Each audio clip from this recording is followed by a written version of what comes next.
Bienvenue sur la voie de la Louisiane, la voie libre de la vérité et du bon sens. Aujourd'hui, nous vous proposons le premier épisode de la série Becoming Bridget de Candace Owens, doublé en français. Partagez, commentez, likez et activez la cloche des notifications pour ne pas manquer les prochains épisodes.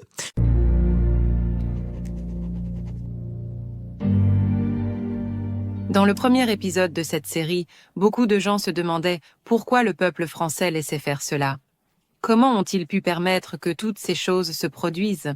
Et vous vous demandez probablement comment Brigitte et Emmanuel Macron ont réussi à faire cela, essentiellement grâce à cette omerta de la presse, de sorte qu'aucun d'entre nous n'était au courant de toutes ces choses bizarres qui se passaient dans leur pays. Comment se fait-il qu'Emmanuel Macron, qui était pratiquement inconnu du public 1 an avant son arrivée au pouvoir, ait réussi à s'aborder la campagne de François Fillon, l'homme qui était pressenti pour devenir président? Comment a-t-il fait tout cela? Pour les anglophones, c'est un peu comme l'ascension de Barack Obama. Bien sûr, Barack Obama était sénateur et il était donc impliqué dans la politique à un certain degré, mais son ascension à la présidence s'est faite en quelque sorte à l'improviste. D'une certaine manière sortie de nulle part, sauf que Barack Obama n'était pas marié à quelqu'un qui avait plus de 2 décennies de plus que lui. Emmanuel Macron, pour être très clair, et je ne cesserai de le répéter, n'avait que 14 ans lorsqu'il a joué dans une pièce de théâtre de son école La Providence. Brigitte était alors enseignante dans cette même école et animait un atelier de théâtre. Elle a en fait 39 ans à cette époque et serait mariée et mère de 3 enfants. L'un de ses enfants, Laurence, avait le même âge et était donc scolarisé avec Emmanuel Macron. L'histoire raconte qu'elle l'a vu jouer dans une pièce de théâtre et qu'elle a été emportée, ne voulant finalement pas résister à ses sentiments pour ce jeune prince beaucoup plus jeune qu'elle, à tel point qu'elle finit par divorcer de son mari. Elle a brisé sa famille à cause de cela. Bien sûr, cette histoire est objectivement très effrayante. Alors, comment diable l'ont-ils vendue au public français? C'est par là qu'il faut commencer.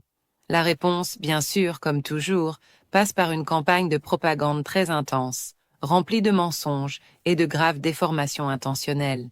Comme le dit Xavier Poussard, le journaliste qui a révélé cette incroyable histoire, dans son livre à paraître, il a écrit ceci, entre guillemets, pour vendre cette improbable histoire. Une intense propagande a été déployée dans tous les médias, à la télévision, à la radio et sur Internet. Les livres à la gloire de Brigitte et Emmanuel et les couvertures de magazines en papier glacé saturent l'espace public. L'objectif était d'instiller de manière subliminale dans les esprits un storytelling conçu par la crème des spécialistes parisiens de l'image publique. Ce récit pulpeux racontait l'histoire d'Emmanuel Macron, élève précoce et virtuose du lycée La Providence d'Amiens. La presse le compare à Mozart, qui a conquis son professeur Brigitte, une femme dynamique, belle et charismatique. Fin de citation. Alors oui, ils ont vendu ça comme l'histoire d'un triomphe sur le conformisme, n'est-ce pas? Cet amour qui défie l'âge, peut-être, comme nous le savons maintenant, un clin d'œil précoce aux œuvres écrites de l'auteur préféré de Macron, André Gide, qui, comme nous l'avons mentionné dans un épisode précédent, était un pédéraste avoué qui violait des garçons musulmans et qui écrivait ouvertement à ce sujet. Et malgré cela, il finira, ou du moins son livre finira, dans le premier portrait présidentiel d'Emmanuel Macron. Incroyablement flippant. Le 14 avril 2016, lorsque le magazine Paris Match consacre sa première couverture à Brigitte, les lecteurs apprennent qu'un jour, dans son cœur, tout change secrètement. Elle assiste à la pièce de Milan Kundera intitulée « Jacques et son maître », dont l'un des élèves de 3e, Emmanuel Macron, est le héros. Il a déjà son œil de lynx, écrivent-ils. Oh oui, il a déjà son œil de lynx, il a en quelque sorte repéré Brigitte. C'est ce qu'on nous dit. Voici d'ailleurs une petite vidéo d'Emmanuel Macron, jouant plus jeune dans une pièce de théâtre. Vous pouvez jeter un coup d'œil à cette vidéo. Nous pouvons laisser... C'est bon de renaître. Elle m'entend. Ma sœur aveugle et muette. La nuit. Qu'est-ce qui fait le plus peur aux hommes? L'aboiement d'un chien,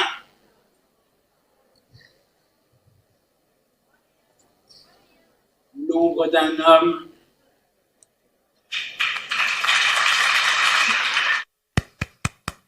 Merveilleux, merveilleux.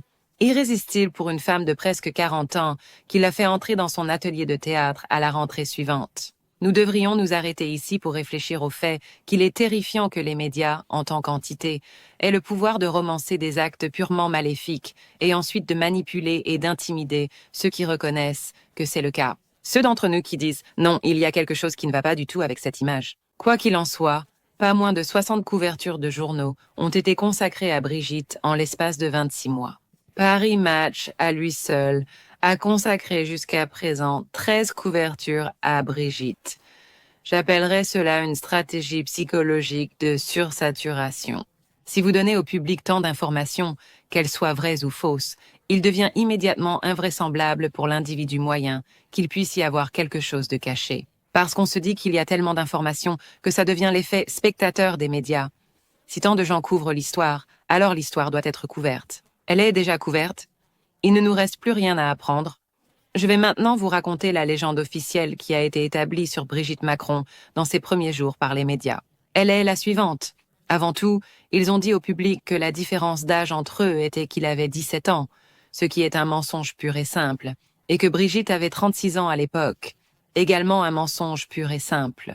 Maintenant, reprenons la chronologie de la vie antérieure de Brigitte, qui a été affirmée par ces mêmes médias, d'accord ? Ils nous disent qu'en 1953, le 13 avril 1953, ironiquement, la même date à laquelle le programme MK Ultra a vu le jour, Brigitte Trogneux, nom de jeune fille Trogneux, est née à Amiens. Elle est la fille cadette d'une famille de confiseurs qui prospère dans le nord de la France. On nous dit ensuite qu'après une éducation catholique stricte chez les Sœurs du Sacré-Cœur, elle a épousé en 1974, à l'âge de 21 ans, un homme appelé André Louis Osière, devenant alors Brigitte Osière, mariée à un cadre de banque. Suivant les traces de son mari, Brigitte Osière entame une carrière d'attachée de presse à la Chambre de commerce de Lille, puis ils auront 3 enfants. Un premier enfant, Sébastien, en 1975, un fils. Puis, ils ont eu Laurence, une fille. C'est celle qui avait le même âge qu'Emmanuel Macron et qui allait à l'école avec lui. Ils l'ont eu prétendument en 1977. Puis vint Tiphaine. Tiphaine, vous la reconnaîtrez, est vraiment la seule des enfants à s'exprimer et à défendre Brigitte Macron, ce qui est assez intéressant. Ils l'ont eu, paraît-il, en 1984. L'histoire raconte qu'après être devenue attachée de presse et avoir travaillé à la chambre de commerce, elle a décidé de se reconvertir dans l'enseignement à un moment donné. Vers le milieu des années 1980, d'abord à Strasbourg comme professeur de littérature, au collège protestant Lucie Berger, puis bien sûr à la Providence, l'école de l'enseignement supérieur. Collège jésuite d'Amiens, sa ville natale, parce qu'Emmanuel Macron et elle sont originaires du même endroit. En 1991, elle y retourne. Bien sûr, pendant son séjour, elle tombe éperdument amoureuse du brillant étudiant Emmanuel Macron. Toute cette histoire a été peinte sans aucune image.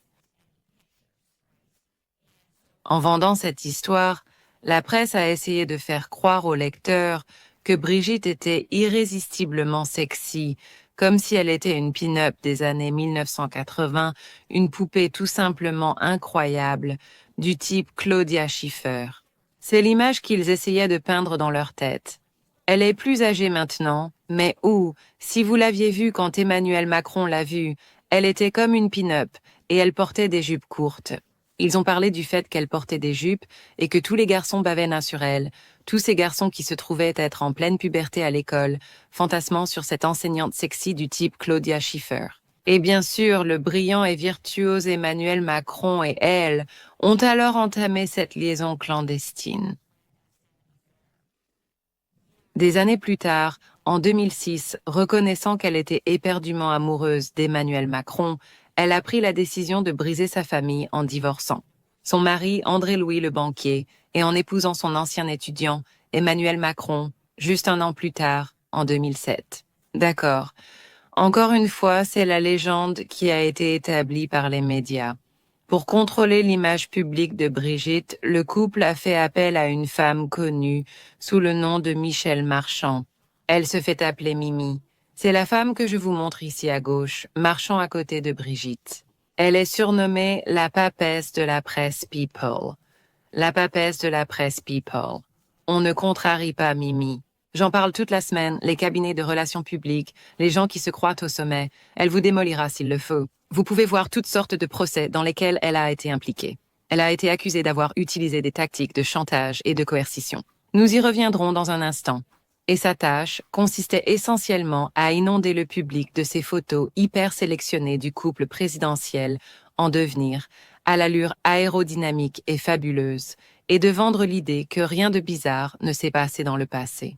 C'est ainsi que Mimi a pu bénéficier d'une quasi-exclusivité sur l'image de Brigitte par l'intermédiaire de son agence photographique Best Image. Au fur et à mesure que nous avançons dans la série, vous allez vous-même tomber dans ce trou et vous allez commencer à chercher des photos et à essayer de vérifier des choses sur le passé de Brigitte. Vous allez voir dans le coin que beaucoup de ces photos portent la mention « meilleure image ». Oui, c'est l'entreprise de photos de Mimi Marchand. Cela signifie que Mimi contrôlait cette image. En ce qui concerne les conversations entre Mimi et Brigitte, il y avait une personne qui servait d'intermédiaire. Et cette personne s'appelle Xavier Niel. Il est milliardaire. Vous devriez connaître l'un des hommes les plus riches de France. Et je précise qu'il est aussi le gendre de Bernard Arnault, le PDG et le président de LVMH. Oui, LVMH, Louis Vuitton, Moët et NSI. En janvier dernier, Bernard Arnault a dépassé Elon Musk pour devenir l'homme le plus riche du monde.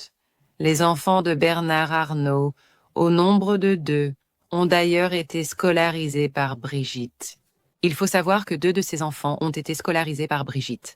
Plus tard, Brigitte a développé une relation étroite avec la fille aînée d'Arnault, Delphine, à qui elle n'a pas enseigné et qui deviendra la fournisseuse de vêtements de Brigitte, par l'intermédiaire, évidemment, de la directrice artistique et styliste de Louis Vuitton. D'accord ?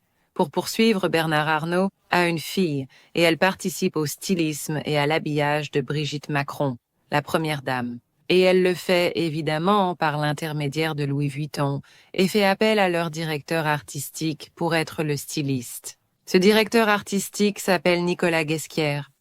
Alors, pourquoi je vous parle de ça ?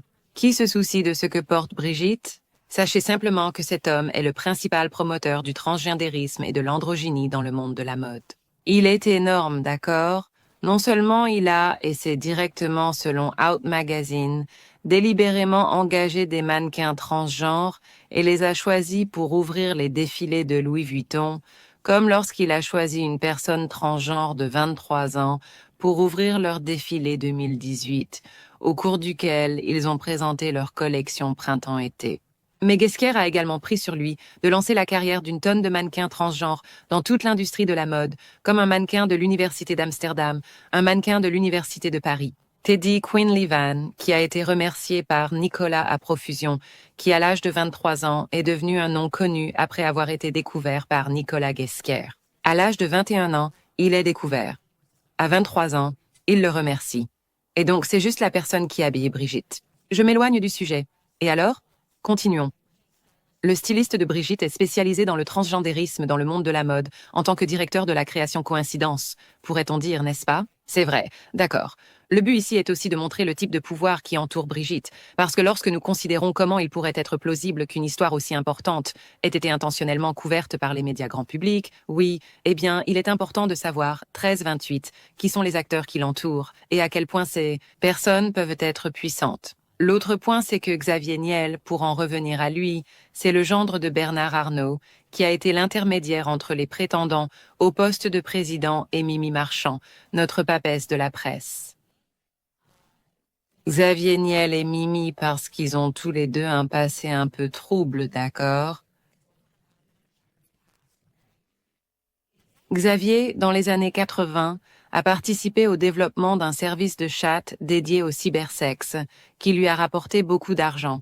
Il est ensuite devenu copropriétaire d'une chaîne de peep show, et l'un d'entre eux s'est avéré être une couverture pour un réseau de prostitution. En 2004, il a été arrêté pour proxénétisme aggravé. Je tiens à préciser que ces accusations ont été abandonnées par la suite, mais je tiens également à citer le livre de Xavier Poussard. Il dit ceci: on a beaucoup écrit sur Xavier Niel, le père de la Freebox et de l'abonnement téléphonique à 2 €. En gros, c'est comme, pour que ce soit plus clair pour les anglophones, c'est presque comme un forfait Verizon. C'est ainsi qu'il est devenu extraordinairement riche. Aujourd'hui, il est un membre à part entière de l'hyperclasse mondiale, connecté à tous les gros bonnets de la Silicon Valley et propulsé par Henry Kravis au conseil d'administration de l'entreprise, du puissant fonds d'investissement américain KKR. Cependant, le rôle de son service de stockage, DL Free, dans l'hébergement de pornographie enfantine est encore trop méconnu. Et Free a même été décrit par le Centre canadien des services de protection de l'enfance comme la plus grande source d'images d'abus sexuels d'enfants. D'accord. Vous pouvez maintenant descendre sur cette ligne. Vous pouvez rechercher ce qu'est le projet Arachnid de Canadian Child for Child Protection et pourquoi ils ont commencé à s'en occuper. Et il y a des liens avec Xavier Niel, mais nous ne sommes pas ici pour en parler. Je suis ici pour vous raconter comment il a rencontré Mimi Marchand par l'intermédiaire d'un avocat commun, parce qu'elle purgeait une peine après avoir été accusée pour diverses choses. Elle avait accumulé les condamnations à des peines de prison avec sursis dans les années 1980 et avait passé 2 ans derrière les barreaux, dans l'attente de son procès pour son implication avec son petit ami gangster, identifié dans sa biographie comme Hafid, même si elle n'a finalement pas été condamnée. Et puis finalement, Xavier Niel lui a donné de l'argent pour sauver Best Image.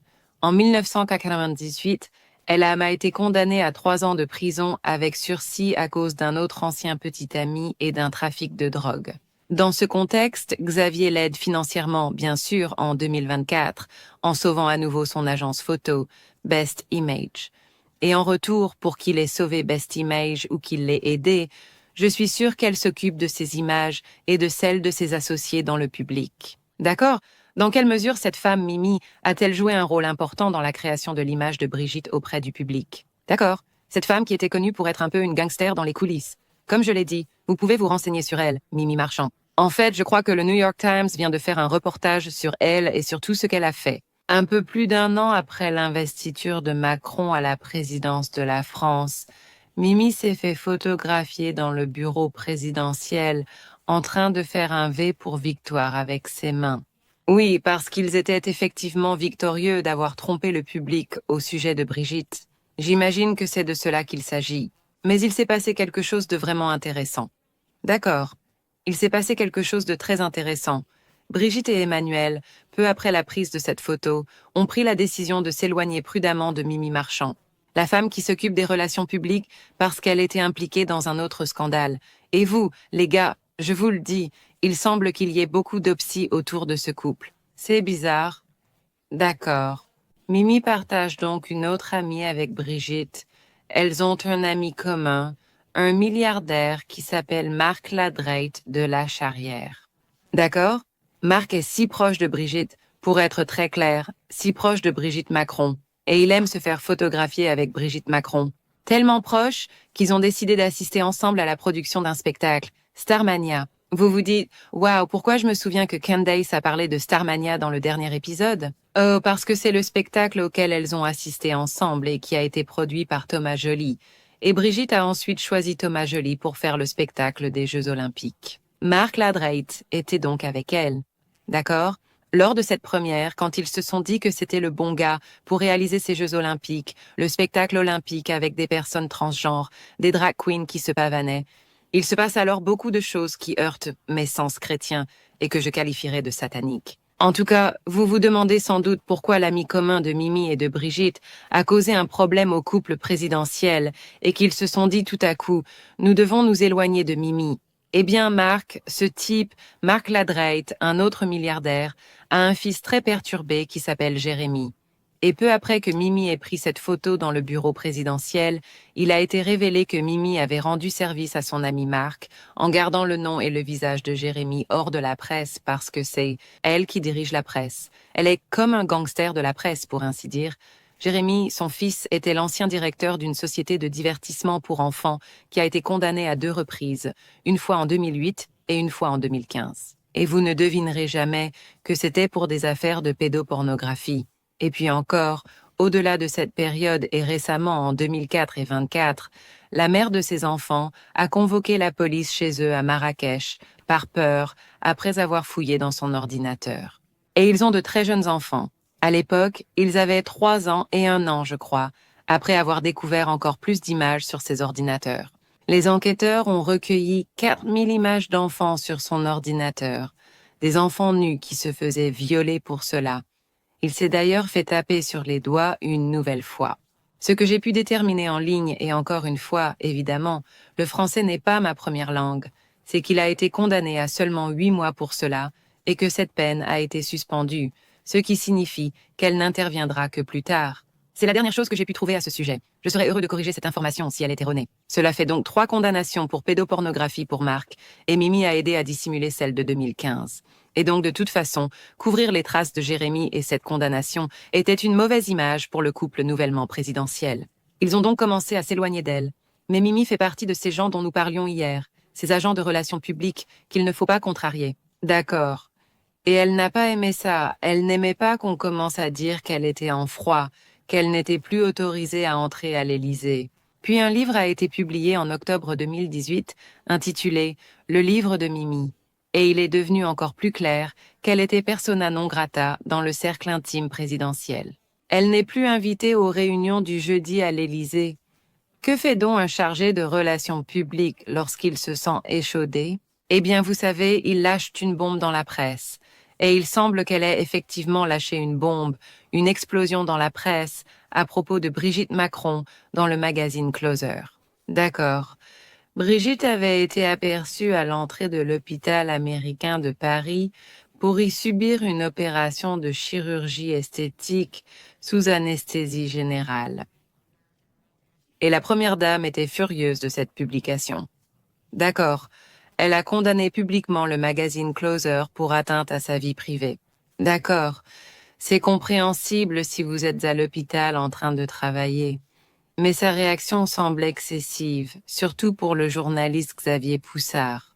Cela lui paraît bizarre, car 1 an plus tôt, un autre magazine, L'Express, l'avait également dénoncé pour être passé sous le bistouri avec un médecin du nom de docteur, Sidney Ohana. Et pourtant, elle s'en moque. Elle n'a fait l'objet d'aucune condamnation publique. Ce médecin et l'Express n'ont fait l'objet d'aucune condamnation publique. Brigitte ne leur en voulait pas.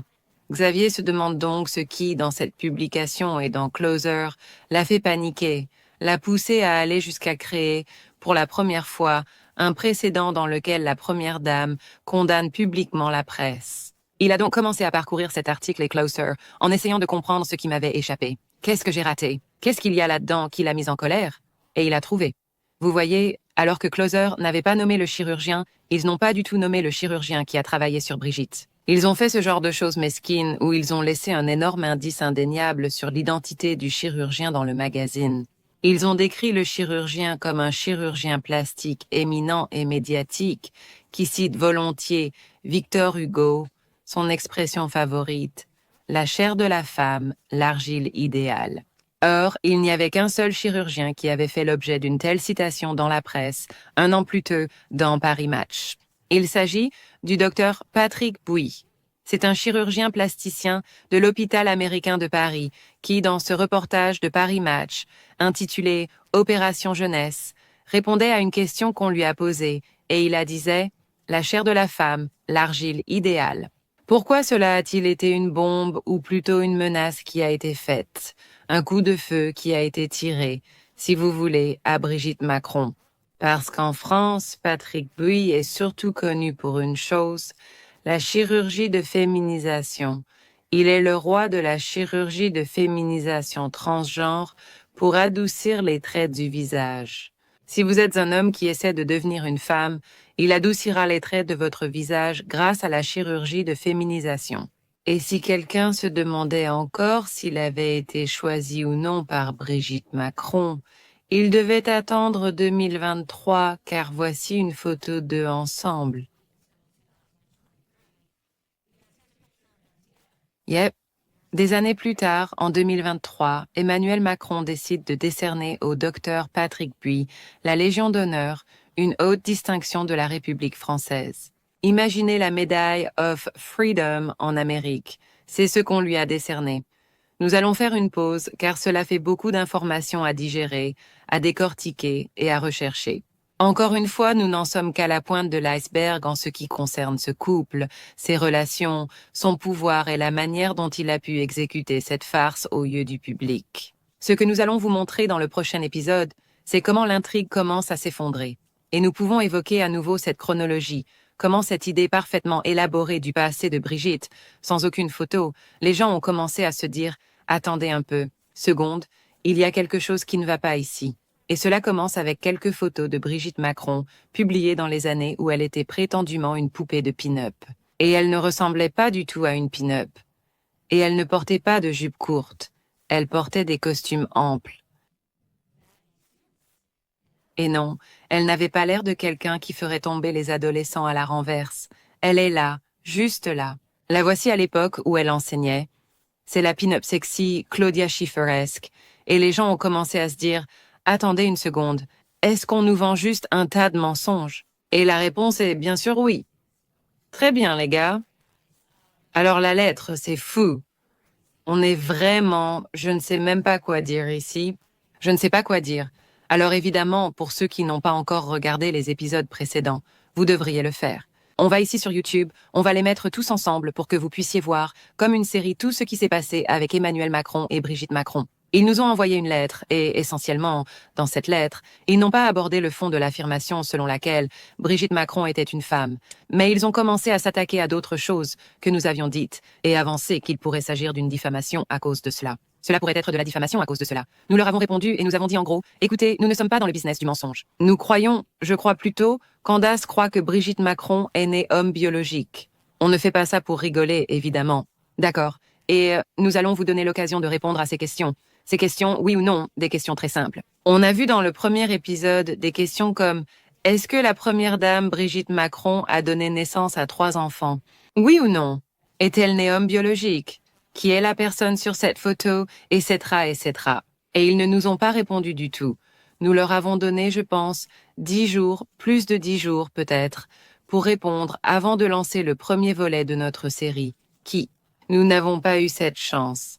Après le premier épisode, l'épisode d'introduction d'hier soir, nous avons reçu un courriel de leur équipe juridique ici aux États-Unis. Et je ne plaisante pas, je vais vous le lire dans son intégralité, parce que je me suis rendu compte qu'ils essaient d'affirmer que nous avons choisi ce que nous vous avons lu.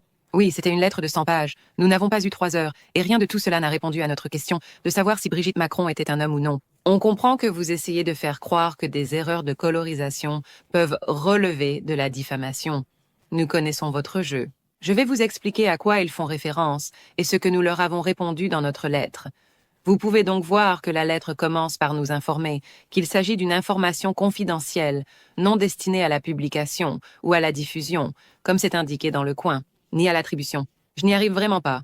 Puis ils disent qu'il s'agit de déclarations fausses et diffamatoires sur le président Emmanuel et Brigitte Macron. Ils disent que nous écrivons à nouveau au nom de nos clients, le président et Madame Macron. C'est la dernière fois, je pense, que vous entendrez vraiment parler de Brigitte. Nous avons été déçus par votre réponse du 16 janvier 2025 à notre lettre du 3 décembre 2024. Malgré nos avertissements et en pleine connaissance de leur fausseté, votre cliente a réitéré ses allégations diffamatoires. Nous allons y venir et nous avons en effet élargi la portée de sa diffamation. Nous voulions épargner à Madame Owens l'embarras d'être confrontée ouvertement à ces fausses affirmations. Mais au lieu de faire ce qui est juste et responsable, nous l'avons fait. Il semble qu'elle se délecte de l'attention du public. En gros, ils m'ont écrit la première menace juridique pour m'épargner. Les gars, ils étaient juste comme « Nous voulons vous aider et vous faire savoir que certaines choses que vous avez dites étaient fausses. » Cette lettre est donc un avertissement pour vous. Quelle gentillesse de la part de ce couple d'avoir autant de cœur. Continuons à lire. Depuis notre lettre, Madame Owens a publié plusieurs posts et des émissions supplémentaires, diffamant encore plus les Macron, au point que les Macron auraient souffert de l'une ou l'autre des déficiences juridiques que vous avez signalées dans votre lettre, ce qui n'est pas le cas. Madame Owens a éliminé tout doute sur ces affirmations et les a renforcées avec ses nouvelles déclarations. Le 13 janvier 2025, Madame Owens a insinué à tort que les Macron étaient responsables de la mort d'un journaliste qui enquêtait sur eux. Ok, on fait une pause parce que vous avez regardé le premier épisode. Ils sont juste en train de mentir ici, n'est-ce pas? Il y a juste, je vous l'ai littéralement dit, que chaque journaliste qui essaye de toucher à cette histoire, quelque chose se passe. D'accord. Et c'est un fait qu'Isabella Ferreira, qui travaillait sur l'histoire, avait envoyé un message selon ses amis, disant qu'elle avait une bombe à propos d'Emmanuel Macron, et que la presse française en a rendu compte. Et puis elle a été retrouvée morte flottant dans une rivière, ok. Ou dans un étang, peu importe ce que c'était. Et le public a dit qu'elle s'était noyée, et ses amis ont dit qu'elle n'était pas suicidaire. Et le public, la presse, a dit qu'elle avait peut-être pris des pilules. Je ne me souviens pas de ce point, il n'est nulle part dans le premier épisode. A-t-on dit que Brigitte Macron et Emmanuel Macron ont assassiné cette fille ? Nous vous avons dit ce qui s'est passé, d'accord. Continuons à lire. Cette insinuation incendiaire est factuellement fausse, offensante et incroyablement préjudiciable. Madame Owens a répété cette fausse affirmation le 31 janvier 2021 et a renforcé les implications. Ils ne disent pas que je l'ai dit, ils disent quand même que vous l'avez sous-entendu en affirmant qu'elle veut dire que j'ai renforcé la sécurité après avoir reçu la lettre de Macron. Et la cause des choses que nous savons à propos de leur réseau et des choses qui se passent. Comme je l'ai dit, tous les journalistes qui essaient de faire sortir cette information. Oui, ce n'est pas un mensonge, c'est la vérité. Nous avons renforcé notre sécurité parce que, et nous répondions au chat, les gens nous disaient « Procurez-vous une bonne sécurité ». Et bien sûr, lorsque vous avez des gens qui se promènent dans votre propriété, que vous avez de jeunes enfants et que vous comprenez l'ampleur de l'enjeu que représente le renforcement de votre sécurité, c'est mon droit. D'accord. Vous n'avez pas à me dire que je ne peux pas dire la vérité au public à ce sujet. Continuons à lire pour voir ce qui les contrarie. Encore un mensonge pur et simple. Madame Owens a déclaré à plusieurs reprises que les Macron ont admis que Madame Macron avait violé statutairement le président Macron dans notre lettre du 3 décembre. Il s'agit d'une pure invention, car aucun aveu de ce type n'a été fait dans notre lettre du 3 décembre, ni nulle part ailleurs. Non, au contraire, nous avons montré exactement ce que vous avez dit, où vous avez admis qu'Emmanuel Macron avait 15 ans et vous avez admis que Brigitte avait 39 ans. Et nous avons dit au public que c'est donc une admission, qu'il s'agit d'un détournement de mineurs, parce que les lois de l'époque stipulaient qu'il ne pouvait y avoir de consentement si l'adulte a autorité sur l'enfant. Et compte tenu du fait qu'il s'agissait d'un enseignant et qu'Emmanuel Macron avait 15 ans et n'avait pas l'âge de consentir, cela constituerait une infraction à la loi. Un détournement de mineurs. Nous n'avons donc pas dit que vous aviez écrit qu'il s'agissait d'un détournement de mineurs, mais nous avons dit que vous l'aviez admis, que ce soit sciemment ou non, en disant ce que je crois que c'était la première fois que vous affirmiez par écrit que leurs âges étaient de 39 et 15 ans. Et pour être clair, nous affirmons que leurs âges étaient en fait 39 et 14, car 14 ans était indéniablement l'âge auquel Emmanuel Macron a participé à cette pièce. Continuons à lire. L'inconscience de votre client et le fait qu'il ait fait ces affirmations fausses et préjudiciables, cela continue. Vous passez la plus grande partie de votre lettre à discuter de la malveillance, mais les preuves bien documentées de la malveillance réelle ici sont accablantes. Et votre cliente n'a fait qu'ajouter à ces preuves par ses déclarations publiques après avoir reçu notre lettre. Comme nous l'avons exposé dans notre lettre du 3 décembre 2024, Madame Owens s'appuie sur des sources manifestement peu fiables pour perpétuer une théorie du complot, en dépit des preuves qui réfutent sa véracité. Madame Owens prétend être journaliste, mais ne respecte pas les normes journalistiques dans ses reportages. Elle continue également à tirer profit de ses mensonges et à bloquer un nom commercial, et a même récemment déclaré qu'elle commencerait à revendre le t-shirt de l'homme de l'année, se moquant de Madame Macron. Et tout comme Madame Owens prétend qu'elle n'a pas à accorder de crédit au Macron, un tribunal ne sera pas non plus obligé d'accorder du crédit à ses affirmations face aux preuves accablantes qui les réfutent. Ils ne disent donc littéralement rien, si ce n'est qu'il s'agit d'une improbable théorie du complot. Tout ce qu'ils ont à faire, c'est d'écrire que Brigitte Macron est née femme biologique. Nous vous disons que c'est un fait. Ils ne le feront pas. Brigitte Macron a donné naissance à 3 enfants. Ils s'appellent Laurence, Sébastien et Tiffan. Nous l'affirmons comme un fait. Veuillez corriger le compte-rendu. Dans la lettre que nous leur avons adressée, nous avons dit que nous étions heureux de rectifier les faits. Nous sommes heureux de dire la vérité. Nous avons même proposé à Brigitte de venir en France pour réaliser l'interview, afin qu'elle puisse répondre elle-même à l'enregistrement. Nous avons dit n'importe quand, n'importe quelle date. Vous nous faites savoir à partir d'ici, je pense que nous leur avons donné jusqu'à mars quelque chose. Nous prendrons un avion et nous irons vous voir parce que nous ne voulons pas mentir. Et nous vous demandons de répondre à ces questions. Et si vous ne voulez pas que je vienne et que vous ne voulez pas m'inviter au palais de l'Élysée, alors répondez simplement, s'il vous plaît, à ces 21 questions afin que nous puissions les inclure dans notre rapport. Ils refusent de le faire et disent plutôt qu'il s'agit d'une théorie du complot improbable. C'est tout. C'est ce qu'ils disent. Ok, continuons car la lettre est presque terminée. C'est tout ce qu'elle dit. Depuis la réception de notre lettre, Madame Owens nous a fourni encore plus de preuves. Ok, désolé, en fait nous venons juste d'en parler. Oh non, c'est vrai. Depuis la réception de notre lettre, Madame Owens nous a fourni encore plus de preuves de son mépris insouciant de la vérité, de son intention de nuire et de son intention de faire du mal. De nuire davantage au Macron. Madame Owens a reçu un avis écrit accablant de la preuve contredisant ses revendications dans notre lettre du 3 décembre 2024, et pourtant elle continue à de doubler et d'amplifier ses mensonges. Elle a refusé de se rétracter sur les allégations diffamatoires décrites dans notre lettre. Madame Owens a également cité des passages de notre lettre, mais a refusé de présenter à son auditoire la plupart des preuves substantielles réfutant ses affirmations. Tout ceci est une tentative évidente de diffamer et de blesser davantage les Macron et de cacher la vérité au public à qui elle a menti à plusieurs reprises à propos de ces questions. Ce qu'ils disent donc essentiellement, c'est que nous vous avons envoyé une lettre de 100 pages et que nous avons passé en revue tout ce qui pourrait être potentiellement diffamatoire. Comme je vous l'ai dit sans tenir compte du fond, est-ce que Brigitte est un homme? Oui ou non? Un homme biologique? Oui ou non? Est-elle née d'un homme biologique? Oui ou non? Et on commence à pinailler sur les colorations des photos. Et en fait, ils vont encore lister les deux choses. Donc je n'ai pas besoin d'être redondant ici. Ils vont énumérer des parties d'une lettre qui figurait dans leur lettre initiale et que nous n'avons pas présentée au public. C'est pourquoi nous vous montrons ceci, la lettre entière, parce que c'est ridicule. Vous allez voir exactement leur habitude de ne pas aborder le fond et de toujours pinailler sur les choses qu'ils disent être diffamatoires. Continuons donc avec cette lettre. Madame Owens croit à tort que ces fausses déclarations sur les Macron sont protégées par sa liberté d'expression et de religion, ou du moins par son droit à la liberté d'expression, ou du moins pense qu'il sera utile à sa cause d'utiliser ces termes à tort et à travers. La diffamation ne bénéficie pas de la protection du premier amendement parce que, je cite, « il n'y a pas de valeur constitutionnelle dans les fausses déclarations de fait ». Ils citent ensuite un procès, une certaine jurisprudence. Ainsi, Madame Owens ne peut pas publier, voilà les gars, une accusation dont elle sait qu'elle n'est pas étayée par des preuves, comme un fait qui correspond à l'histoire qu'elle souhaite raconter, et s'abriter ensuite derrière le premier amendement. Une plainte en diffamation fondée en partie sur les fausses affirmations de Madame Owens, selon lesquelles Macron sont impliqués dans un culte satanique, n'implique aucune croyance religieuse, alors qu'un tel groupe n'existe même pas. Donc ils disent ici, et ça je l'ai fait, je suis coupable, ils ont fait tout un segment dans leur première lettre sur le fait que j'ai dit et insinué qu'ils étaient dans une secte satanique, et ils disent que c'est de la diffamation. Parler de Satan, parler de culte satanique, c'est une forme de diffamation, et ils me demandent de corriger le dossier, et je ne le ferai pas, parce que, en tant que chrétienne, je sais que les cultes sataniques existent réellement, et alléguer que j'ai dit qu'ils ne pouvaient pas exister, qu'ils n'existent pas, est complètement insensé et une violation de mon droit à pratiquer ma religion. Donc je vais m'en tenir à ça. Je vais m'en tenir à ce que je vous ai dit, en parlant de mon point de vue et du point de vue partagé par beaucoup, selon lequel la cérémonie olympique était satanique. C'est-à-dire que même les principales participantes, Barbara Butch, d'accord, la lesbienne qui était au centre de tout cela, a ri du Nouveau Testament dans son Instagram, et l'a ensuite retiré. Vous n'avez pas le droit de me dire que vous allez me poursuivre pour diffamation parce que je parle de satanisme dans un contexte qui vous met mal à l'aise, puisque vous avez trié sur le volet Thomas Joly pour réaliser cette performance. Ma réponse est non. Continuons donc à lire votre lettre et passons aux autres points que vous pensez que j'ai enlevés.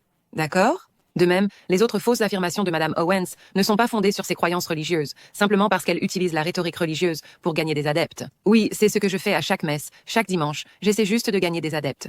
Votre explication tout aussi ridicule pour excuser les fausses déclarations de Madame Owens de toute responsabilité légale, à savoir que les déclarations sont supposées être des hyperboles rhétoriques, échouent également. Donc, sur la partie suivante, mon avocat leur a répondu parce qu'ils ont dit qu'une autre allégation diffamatoire était que je disais qu'Emmanuel Macron était un psychopathe, et ils allèguent que c'est de la diffamation.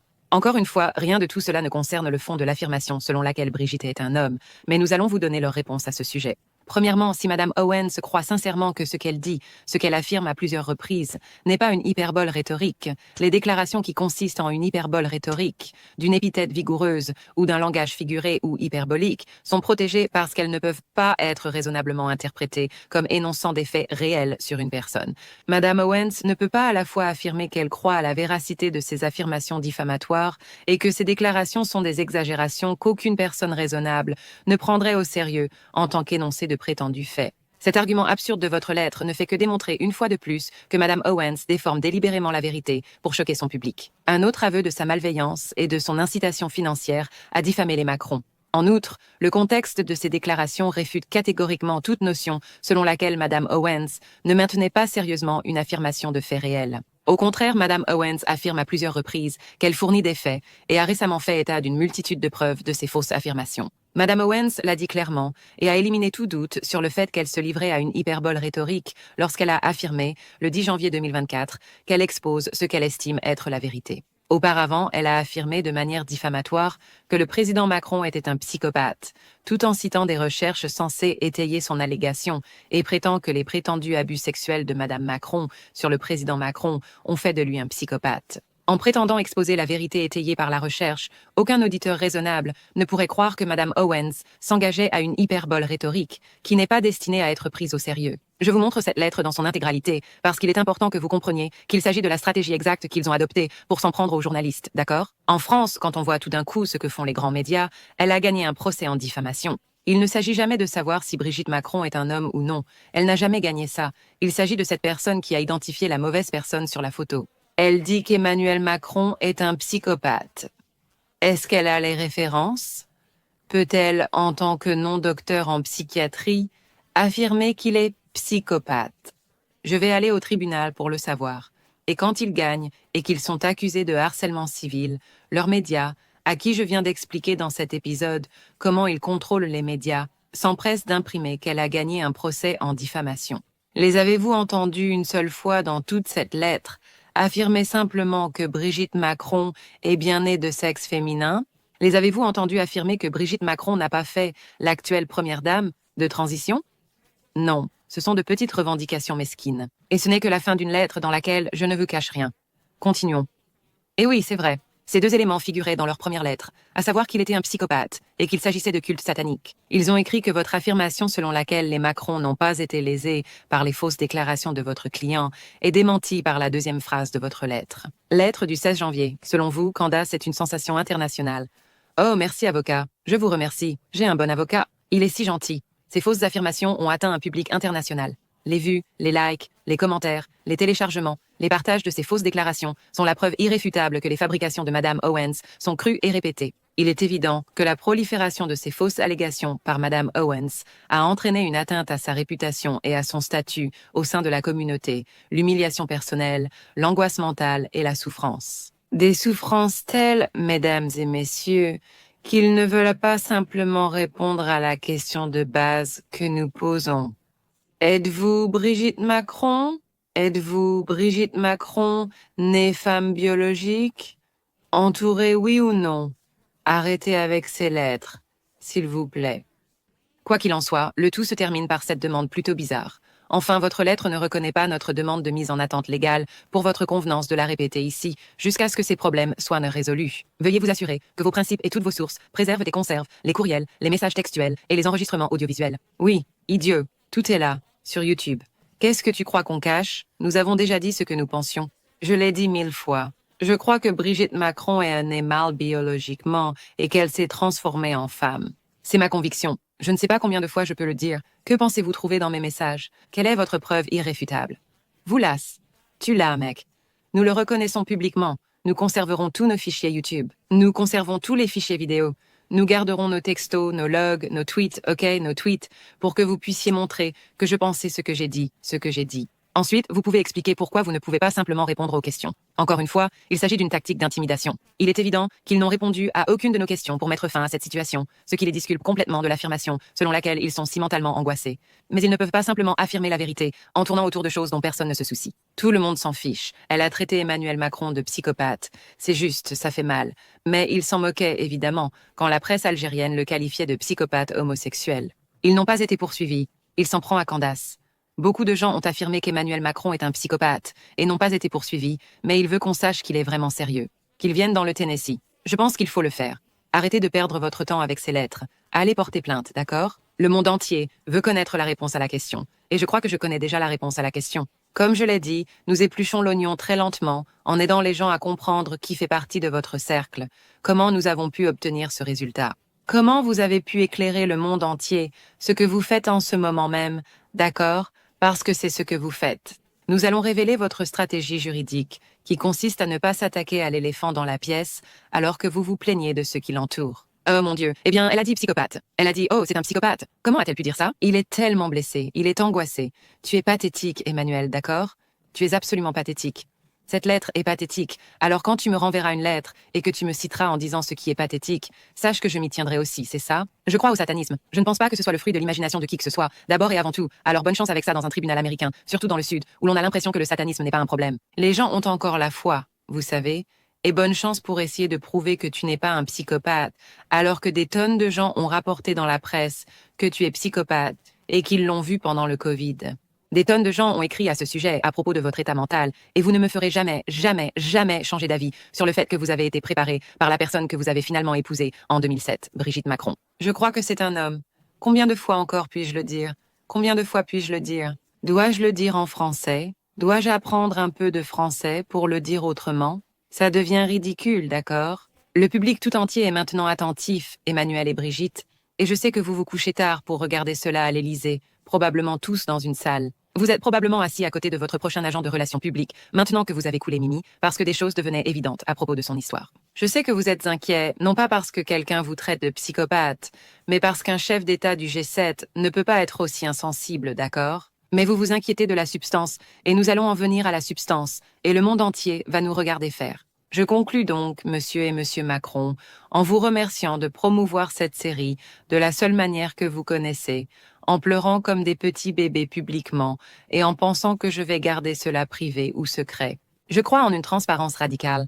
Je dis tout à ceux qui me suivent, parce que je les considère comme des amis. Je ne les considère même pas comme des fans, je les considère comme des gens qui, comme moi, sont des citoyens concernés, qui ont le droit de savoir qui diable dirige nos pays. C'est aussi simple que cela. Et je suis très inquiet de savoir qui dirige votre pays. Je suis très inquiet. Je suis très préoccupé par leur lien avec les médias américains. Et je suis très préoccupé par le fait que la plupart des gens dans le monde n'entendent parler que de cette histoire. Ce qui est dément, d'accord? Et ça devient de plus en plus dément à chaque épisode. Alors on ne va pas s'arrêter. Et qui que soit l'auteur des attaques DDoS, vous ne pourrez pas l'arrêter. Pour ceux d'entre vous qui nous regardent, nous vous demandons de soutenir notre travail en tant que journaliste indépendant. La meilleure façon de le faire est d'aller sur le site Candace Owens. Vous pouvez faire un cadeau. Vous pouvez acheter des produits dérivés pour nous soutenir. Je sais qu'à l'étranger, cela peut parfois représenter beaucoup avec les frais d'expédition, mais vous pouvez simplement faire un cadeau et nous soutenir de cette façon. Vous pouvez aussi vous inscrire à toutes nos offres sur Candace Owens. Comer. Je vous en serai très. Nous sommes conscients que dans tout ce que nous faisons, nous prenons des risques énormes, mais nous pensons que ce sont des risques nécessaires pour protéger les enfants. Et c'est de cela qu'il s'agit en fin de compte, de protéger les enfants contre des personnes que nous pensons être des prédateurs. Et je crois que Brigitte Macron était une prédatrice.